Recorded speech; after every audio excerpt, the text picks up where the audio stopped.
أعوذ بالله من الشيطان الرجيم. بسم الله الرحمن الرحيم. بسم اللہ الرحمن الرحیم۔ السلام علیکم ورحمۃ اللہ وبرکاتہ۔ بات کریں گے حیض و نفاس کے احکام کے حوالے سے کہ حیض و نفاس کی حالت میں نماز، روزہ یا دیگر جو بھی احکام ہیں ان کے کیا احکام ہیں اور کن کن چیزوں سے منع کیا گیا ہے، تو یہ تمام جو ہے وضاحت وہ کریں گے۔ اس سے پہلے آپ سے یہ گزارش ہے کہ اگر آپ نے ہمارے چینل کو سبسکرائب نہیں کیا تو ضرور سبسکرائب کریں، کیونکہ روزانہ اسلامی فقہی مسائل اور خوابوں کی تعبیرات کے حوالے سے ویڈیوز جو ہیں اپلوڈ کی جاتی ہیں۔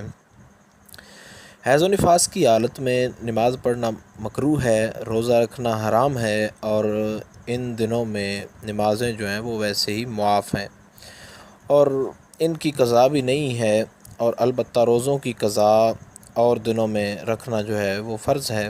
اور نماز کے وقت نماز کے جتنا وقت اس کے اندر وضو کر کے اتنی دیر ذکر الہی کر لینا، درود شریف پڑھ لینا، یا دوسری کوئی وظیفہ کی آیت کو پڑھ لینا جتنی دیر نماز پڑھا کرتی تھی، تاکہ جو ہے اس کی عادت جو ہے وہ برقرار رہے، نماز والی اور عبادت والی۔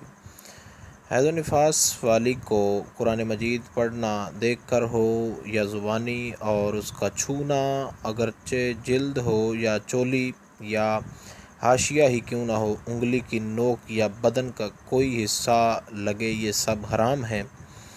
اور اگر کاغذ کے پرچہ پر کوئی آیت لکھی ہو تو اس کا چھونا بھی حرام ہے۔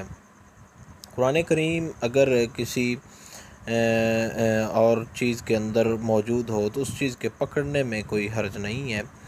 اس حالت میں قرآن مجید اور دینی کتابوں کے چھونے کے سب احکام وہی ہیں جو بے غسل والے کے ہیں، یعنی جو بغیر غسل کے، جس پر غسل واجب ہو، دینی کتابوں کے حوالے سے اور قرآن مجید کو چھونے کے حوالے سے وہی احکام ہیں جو اس پر لاگو ہیں۔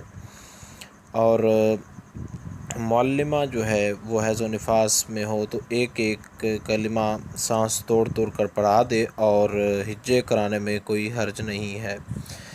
اور قرآن مجید کے علاوہ اور تمام اذکار، کلمہ شریف، درود شریف، ان کا پڑھنا یہ بلا کراہت جائز ہے، بلکہ مستحب ہے۔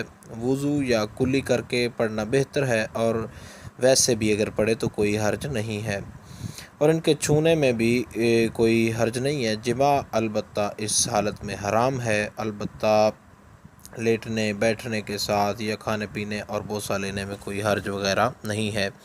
تو یہ حیض و نفاس کا حکم تھا جو کہ ہر گھر کی ضرورت اور ہر اسلامی بہن اور تمام شادی شدہ لوگوں کی ضرورت کے مسائل تھے جو آپ کے سامنے بیان کر دیے گئے۔ پھر بھی اگر کوئی ڈاؤٹ ہو تو آپ نیچے کامنٹ میں پوچھ سکتے ہیں، انشاءاللہ تعالی آپ کو آگاہ کر دیا جائے گا۔ السلام علیکم ورحمۃ اللہ وبرکاتہ۔